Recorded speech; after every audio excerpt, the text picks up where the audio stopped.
Oi, meu nome é Giovana Monteiro e esse é o Tabuleiro Mundi, onde a gente tenta simplificar um pouco o jogo de poder mundial.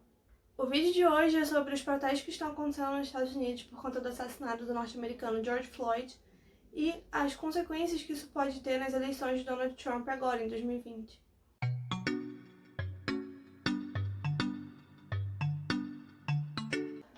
Antes de começar, eu quero pedir pra você já curtir esse vídeo aqui, porque eu prometo que ele vai ser bem interessante, pra se inscrever no canal e pra compartilhar esse vídeo com seus amigos, pra que a gente possa criar uma comunidade de debate e de informação. Então vamos lá.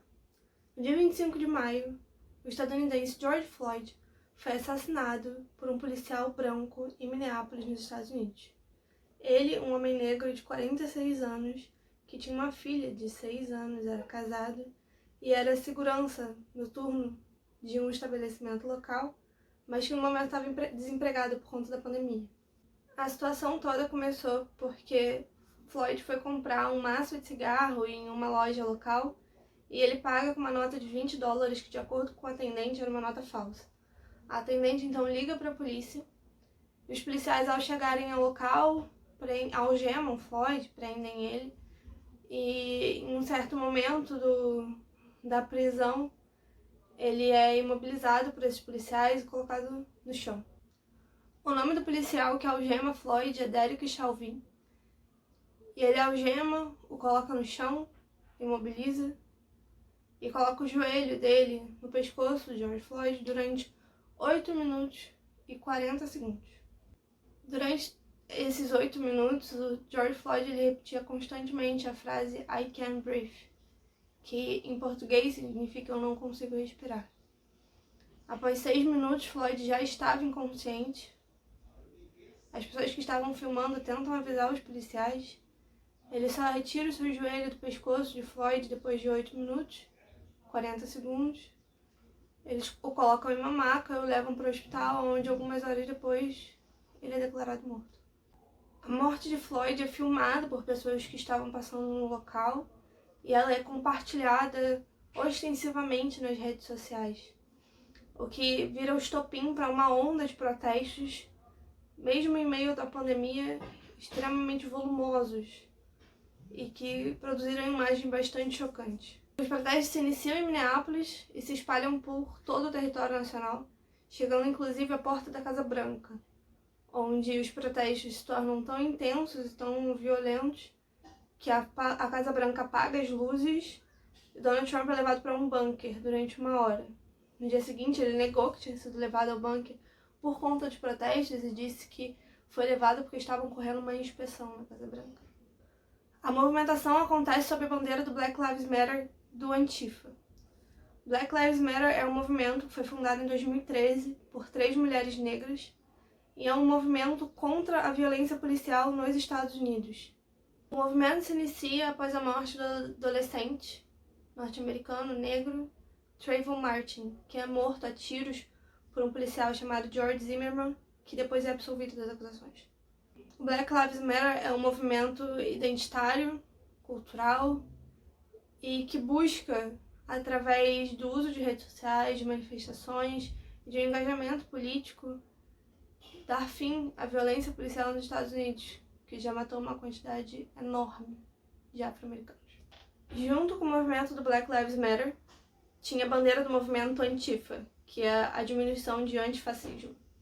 Da mesma forma que o Black Lives Matter, o Antifa não é um grupo, é um movimento cercado em uma ideia. No caso do Antifa, é o antifascismo. É importante saber que esses dois movimentos são movimentos e não grupos, porque em certo momento, durante a onda de protestos, o Donald Trump ele tenta transformar o movimento Antifa em um grupo terrorista, categorizá-lo como um grupo terrorista doméstico. O que não é possível, porque não é um grupo, é um movimento cercado, impulsionado por certas ideias em comum. Os Estados Unidos hoje, então, vivem a mais grave onda de protestos desde a morte de Martin Luther King, em 1968, por um supremacista branco.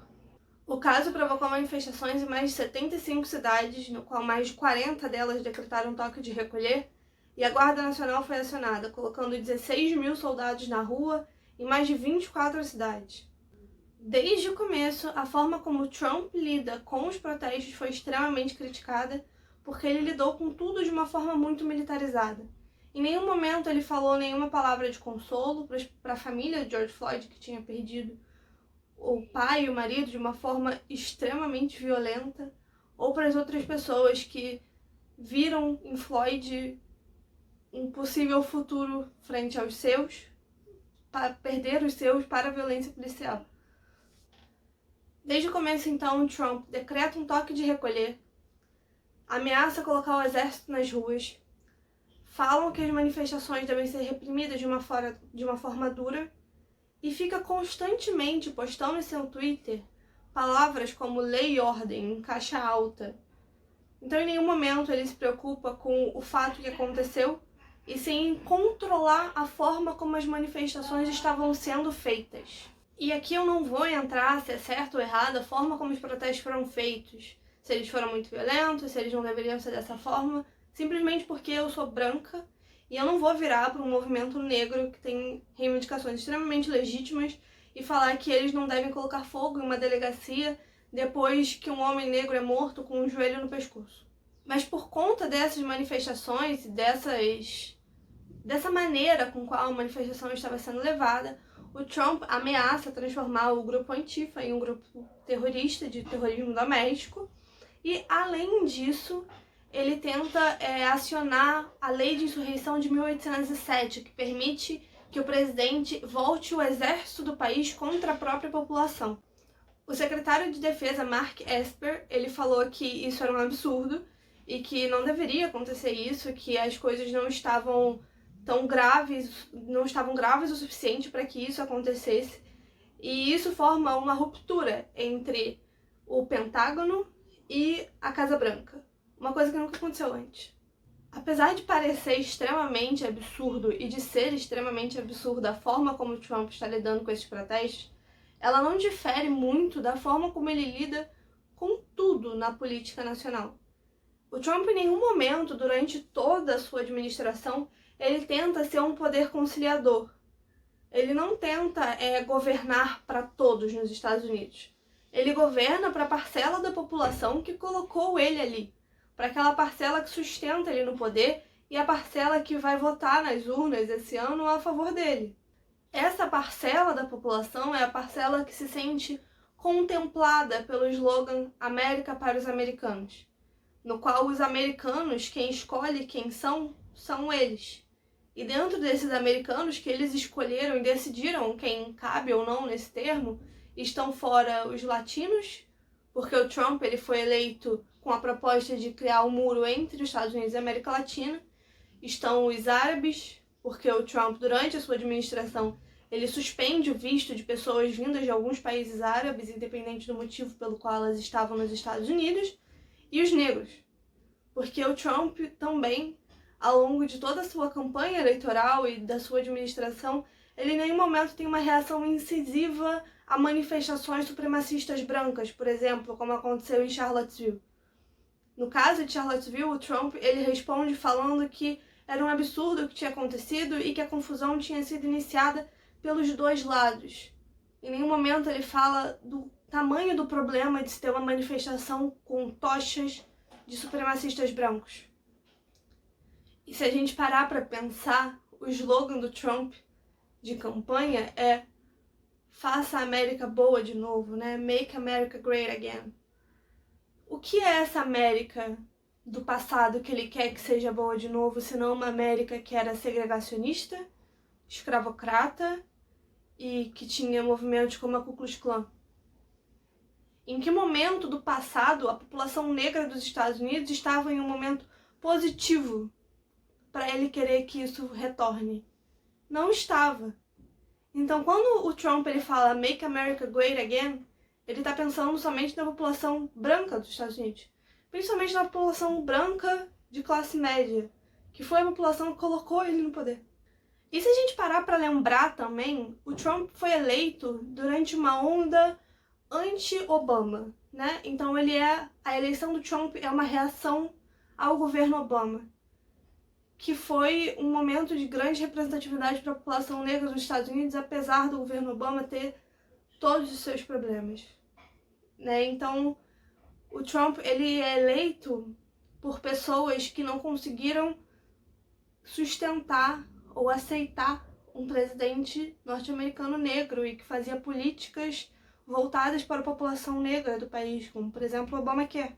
Foi uma das primeiras coisas que o Trump terminou ou quis terminar quando ele chegou no poder. E seria uma coisa bastante útil agora, né? No meio de uma pandemia global. Sabendo disso tudo, a gente tem que pensar que o eleitorado do Trump é o mesmo, né? Ele é um eleitorado que, na sua base, é racista.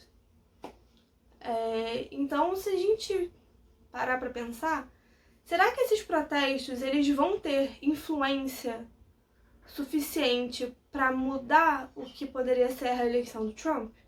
Se esses protestos estivessem acontecendo em qualquer outro momento da história, eu ia falar que não. Que eles não iam ter força suficiente, que infelizmente essa onda da nova direita ainda estaria muito forte. Mas ele não tá. Ele está acontecendo no meio da pandemia do novo coronavírus, no meio de uma crise econômica, de uma crise de desemprego, de uma crise do sistema de saúde dos Estados Unidos. Então, a situação é um pouco diferente.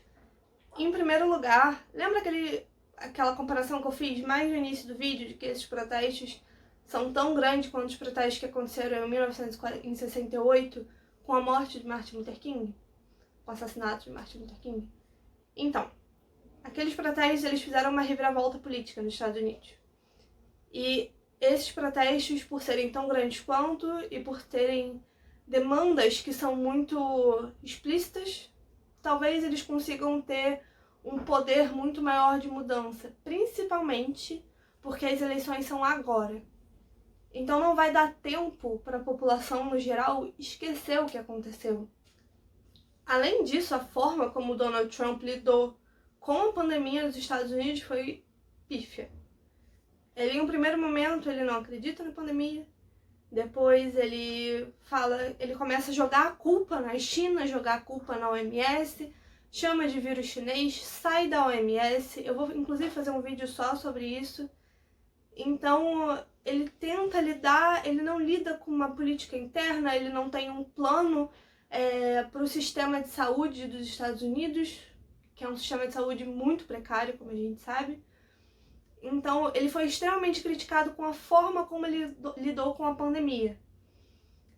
E não foram só pessoas negras que morreram nessa pandemia, apesar de ser a maior parte da população contaminada.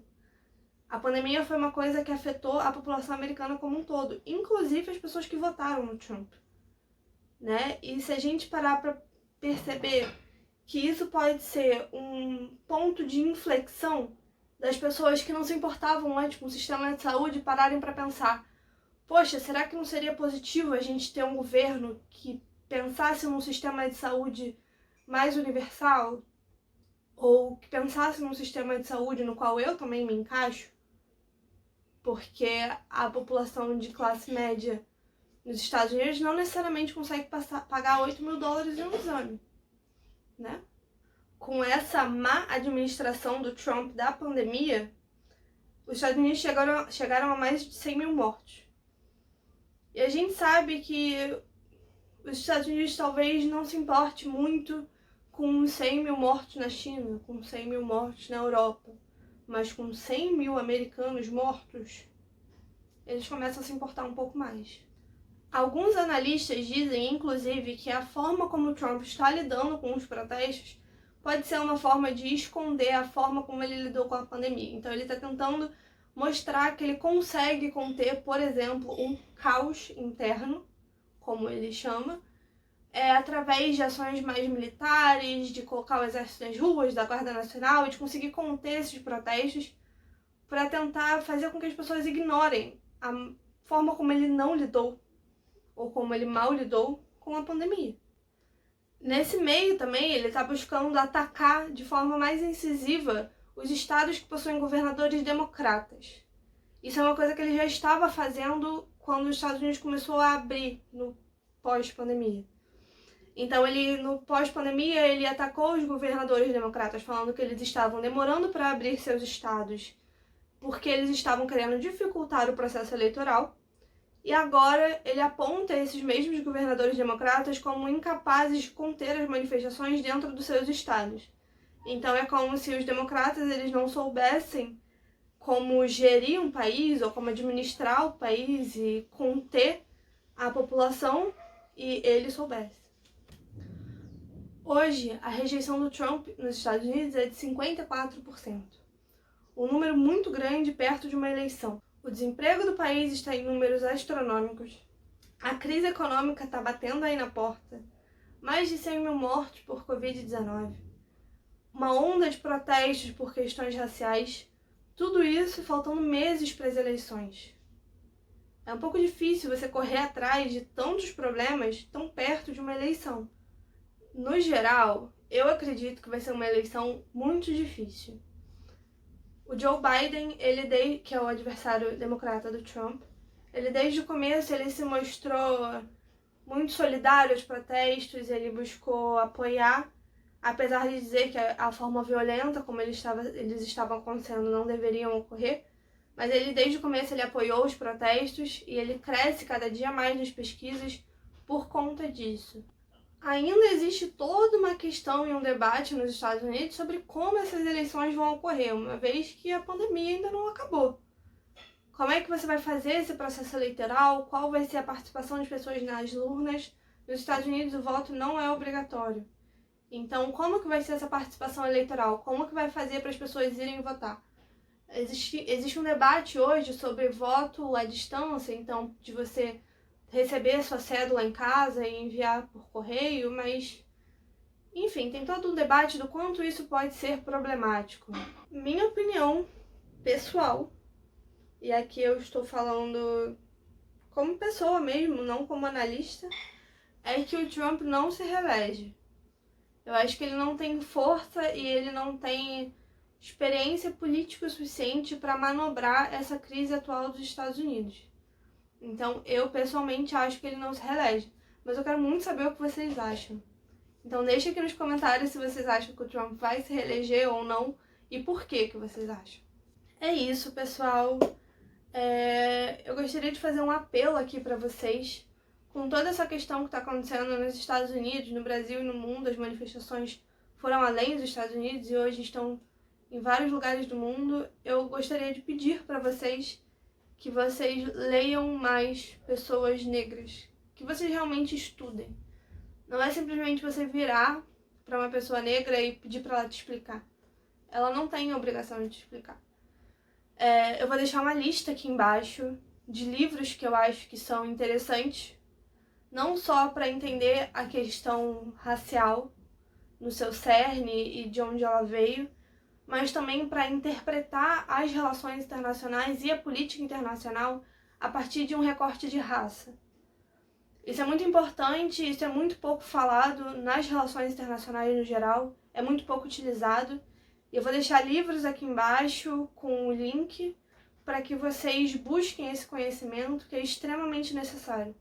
Já passou da hora há muito tempo da gente entender de onde vem o problema racial no Brasil, nos Estados Unidos, no mundo, e para onde ele está indo. E qual é o papel de pessoas brancas dentro dessa luta. Muito obrigada por assistir esse vídeo, eu espero que vocês tenham gostado. Se vocês puderem, curte esse vídeo, se inscreve no canal, comenta aqui embaixo o que vocês acham que vai ser da política dos Estados Unidos daqui pra frente. E segue o Tabuleiro Mundi no Instagram, que lá eu posto bastante conteúdo bem legal. Tchau!